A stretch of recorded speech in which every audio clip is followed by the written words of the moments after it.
moi demi pemente. C'est bon. Bien aimé, shalom, shalom. Koloye sapambola bino biskano sobozali. Tozana thème tozolo bela. L'un de vous est un démon. Et ça thème koloye sumutazolo bango pona moko azaki na kati ya groupe na ye Judas Iscariot. Tokenda kotalisa que mbala mingi totambola kana bitumba sans le savoir. Tozana souci que nzamba salisa biso akangola biso, mais tozo tambola biso moto memi bitumba na biso tozo tambola nango. Mais toyebaka te. Et mingi na bandako na biso sans le savoir, ezana bitumba belé. Oyo zo condamné biso, tozo luka ke nzamba ya kosuka bandako nzambe moye ezate parce que chez vous là, l'un de vous est un démon. Tikala koyeba ke nzambe asepelaka te koya kokita bisika divinité musu ezo mataka place wana. Non. Ndako na yo soki eza déjà na divinité mususu, eza pas suppose nzamba ya kokitaka wana. C'est difficile et Dieu est comme ça. C'est pour cela nzamba recommandaka na bana na ye nyonso. Il faut pas veiller koyeba nani aza na kati ya ndako. Ozofanda na banani. Banani baza ko entourer yo. Yesu azotelema na Jean chapitre 6 verset 70. Azoloba, n'est-ce pas moi qui vous ai choisi? Mais l'un de vous est un démon. Mais quand azolobango koma, azolobango tanga moni akomi na suka mission na ye. Oh ya ponaki Judas po Judas sala pe mission wana. Aboma ye. Ateka ye. Mais pendant tout ce temps batambolaki na ye, a maîtriser la situation na ye pas contrôler qui est pas même tina suka. Après aya koyebisa ye et loko ningo sala salango rapide. Pe Judas bimi akate qui est na 30 pièces pe ba yako boma Yesu. Mais tango na ne kokaki te. Au moment où tana ne kokaki te, Yesu atikela ke tante. Mais Yesu yako révéler na suka pa ebike koki. Mome koki azo yebisa batu o ba kotikala. N'est-ce pas que nous na pona kibino mais moko na bina za démon. Moko na bina za démon boye bango. Mais pourquoi zo révéler bango? Ya zala ki na maîtrise, ya ko contrôler, ya ko yeba makamino sa zo sala. Pe ya ko kena ye ti asa ki fait. Alors bino soki bo ignorer ye. Akoko sala bino même événement, akoko sala bino makambo bino ba kotika ko yeba te. Alors bo yeba ye. Yesu soulevant on a 4 troupes na ya 12 personnes bo yeba ye. Mais comment se fait-il? Yo koza nanda koza na 4 personnes, 5 personnes, 2 personnes, 3 personnes. Mais oyebi na nukuto etade mobali no yeba ngote. Mutabala yo yebi kazaka ndoki. Ndoki munene. Oyoka te masolo famille na bango ke bazaka ba ndoki na bomwana. Okazi ba kola komi tata mo maki ndoki sila. Yo yoka te ke famille mo sino yo ba ndoki. Et yindaka na quartier bayaka osala troupe babuka ndako na bango po baliaka mwana moko na kati ya quartier siko kwa koli abali akomi mwasino kindoki na banga famille sila tope ya ye moko esila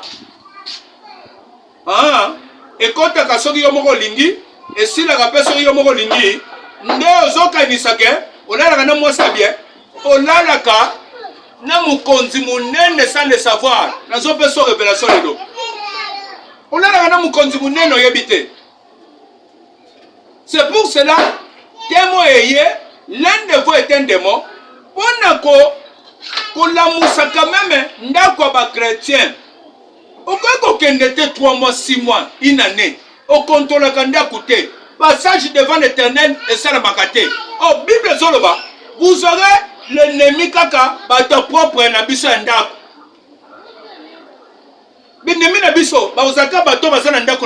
C'est-à-dire il y a un danger permanent.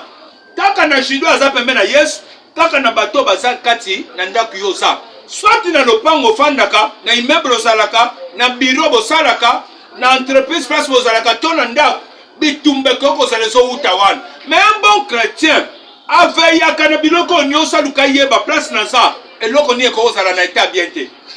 Place na ça, problème ni ne cause la pembe now. Alors quand vous sabotez, yako monake ndengo yo bala, c'est normal, mobali nanga bien, monsi nanga bien, bana nanga baza bien, oko kende na cercueil avant l'âge. bakotumba yo lokola kamundele pe balie yo na butu kitoko to constate kaka okufi toke tokundi yo tolobi papa tel mama tel asali nini akufi. Daniel chapitre 12.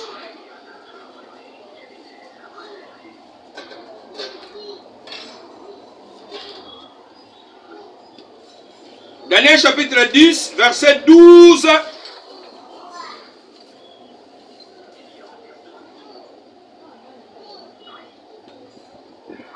À 13, il me dit, Daniel, ne crains pas, car dès le premier jour où tu as eu à cœur de comprendre et de t'humilier devant ton Dieu, tes paroles ont été entendues. Et c'est à cause de tes paroles que je viens. Ah, ange Gabriel, a salué 21 jours. Le verset 13, on continue. 21 jours. Depuis jour nous avons répondre de Daniel.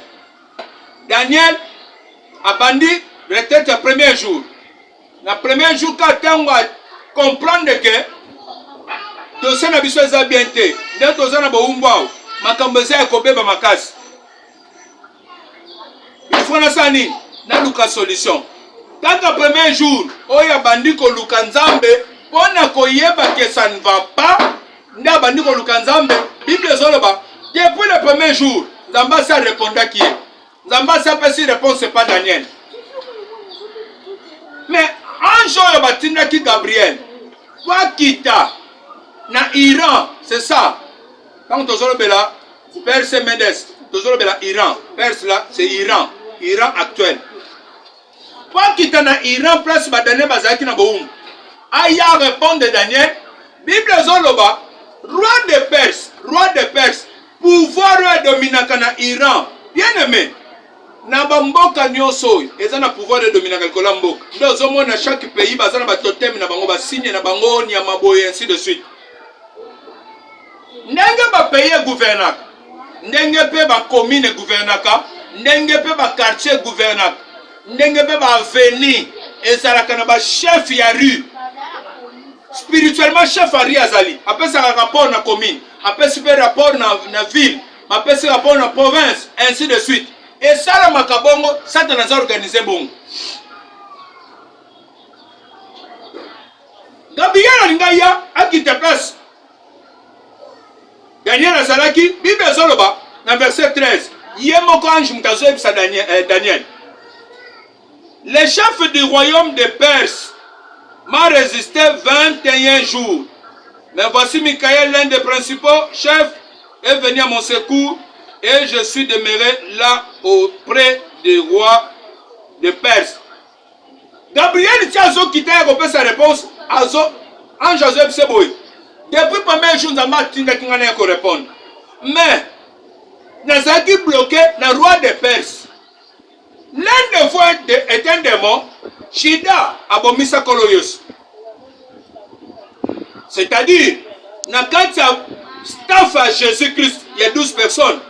Roi de Perse, oh, il est compliqué qui? Yesu, c'était Shida.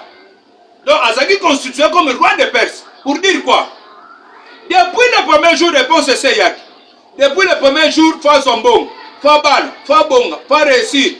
Il faut avancer dans la vie. Il faut la délivrer. Mais roi de Perse a ça l'obstacle. Allez-y juger maintenant. Nzambe, oya musantu. Atindi Angelou, aza musantu masumo ezate. Boba kutana na Daniel, oya zabe musantu na sama bele. Mais interférence sami na katikati na oya za mbindo, na oya za molili a bloqué na terrain wana. Alobi okoleka wate. Ndo moni par là. Daniel tanga yo comprendre biloko nyonso ba roi de personne. On a compris madame a diriger fenêtre na direction il y a Jérusalem. Ponine pouvoir le sous saison dominer personne tout ça. Alors on a dirigé prière na la direction Jérusalem pour kuna ma pata ciel et Jérusalem. Nzamba sa dominer yango, nzamba de siècle à ça répondant kuna réponse za favorable. Et que ça nous comprendre. Na Matthieu nekina lobela kiango. Kuna réponse za favorable. Donc ils sont favorables déjà dans se diriger la direction wana. Pour nani, par conséquence, il y a roi de Perse. Ma place où nous se confier, et la place où nous sommes molili, mais réponse est et bakangana musala nzam. Oh zoku de faveur ça pour accompagner, nzamba zoyo kakasoka lobby nzambe pas zoyo. Azo répondre. O lali pe boye, o moni pena bitumba famille, bo kaboni banzela. Bango ba kenzela na bango, yo kenzela na yo. Nzamba azo kabolo na bango. O koko kumisa nzambe te posa na ngo fan. Ka mama na ngai. O koko tona nzambe malamu teke eza bon signe. Kengana note ka bandoto famille tangu nyos. Bazoza na ngai, mais na kuti après likambo ya prière ya délivrance na moni ndoto liboso na solota nzamba kaboni nga nzela na bato mabe na moni na ndoto. Eza victoire to victoire te faut célébrer ngo. Depuis le premier jour, Basi va répondre qui n'a pas personne réponse Daniel. Mais oya molili roi de Perse pour dire quoi? Na zom son qu'on anda kuna yo. L'un de vous est un démon. Na zom son va faire non na misa na yo. L'un de vous est un démon. C'est pour dire quoi? Roi de Perse à cause d'anda. À cause d'anda va faire na yo. Na misala na yo tie mutu ya mabe. Joseph a continué ndaka Potiphar pambola mi ponzamba pamboli ndaka Potiphar. C'est que l'aspect spirituel, il y a Joseph influencé. Bénédiction ndaka Potiphar. C'est que ce que Joseph a zaki pendoki, il a influencé ndaka Potiphar. Ce que le roi de Perse a comment se retrouver dans ndaka na yo. Bonjour ka guérison, bonjour ka santé sa malade. Il y a tché molini, il y a tché ténèbres, il y a tché malade, il y a tché infirmité.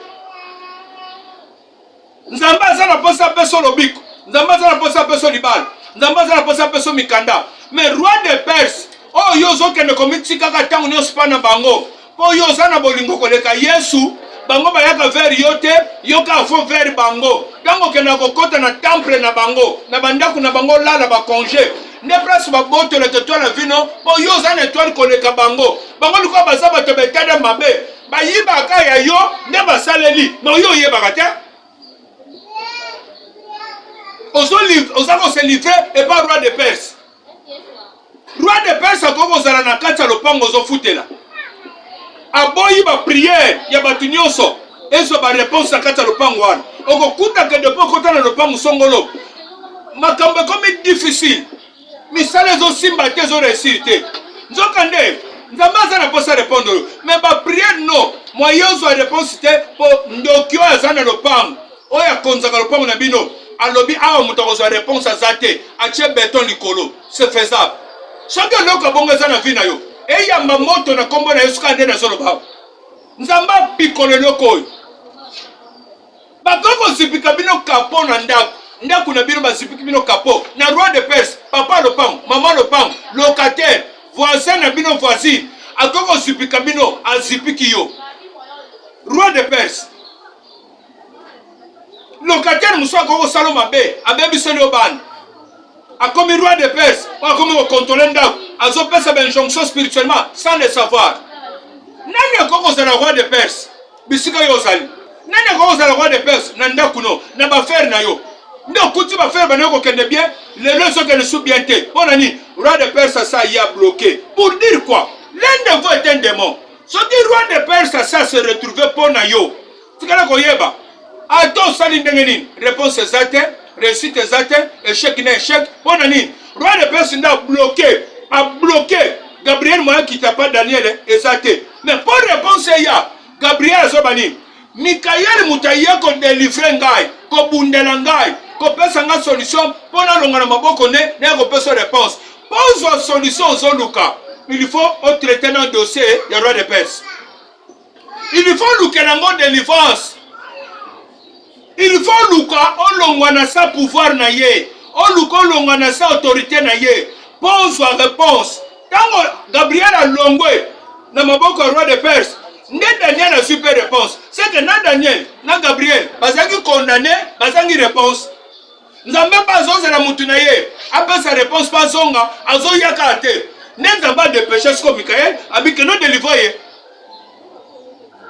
Misalo zo luka o zote. Bonani, roi de Perse mtaboy. Soki olongi yete, oluki de délivrance te, eza passe. Po eza ngambo efandeli yo. Il faut luka solution. Tant que vous solution, on va avancer à rien. Les enseignements, on a révolté yo, on comprend que, en bon, donc le roi de Perse a empêché tout. Non, mon union se koufa, non, mon union se bébé. Luko yeba, Mathieu yebone na musayo. Nanya ko za la constituer que roi de Perse na ba faire nanga. Nanya ngo ko za roi de Perse pona likamba libala na ngai, pona misana na ngai. Eza nani? Eza noko, eza papa, eza mobali nanga, eza mosi nanga, na za constituer comme roi de Perse. Nde omoni place toye ko peso enseignement, olamuka. L'un de vous est un démon. C'est qui? Nani eza roi de Perse? Aza mutu ko attaquer, mutu ko yako juger, yako tumba. Moto na Nzambe tumba ya kufa na kombo na Yesu. Lichete kata ye. Omani roi de Perse nyos. Ba lobi ke yoko o mato kita achobo. Okoselo kote na mokili. Akosi na kombo na Yesu. Amata kita, ça va changer. Yo tellement frappé ye. Omani mutu azo ataka ko na mikolo. Il faut ça la prière na kombone. Otanga kombo na ye. Ozio fan. Olobi ndenge na simo fando. Et comme il lance roquette. Nazo bete tata songolo. Nazo bete mama songolo. Nazo bete papa songolo. Otanga na kombo na ye. Même aza papa bota yo. Aza mama bota yo. Encore même sa vie na yo. C'est comme un roi de Perse. Oya boyi. Solution na vie na yo. Simbo fan. Toi attaquer le col Hérode. Nzamba koboma ya kokende. Mais vino que fungwa. Wazana batuso bakufite. Yo moyo resi na vie ezate. Il a fallu Hérode kufa pour sangomana mesani ekende. Tant que Hérode azaki vivant, ba yo ko moyo ba ninga nezala kite, ndema kambezo sama na vie na yo. Olobiskoni. Totika bango. Kolo sapambola. Tokutani prochainement. Ciao.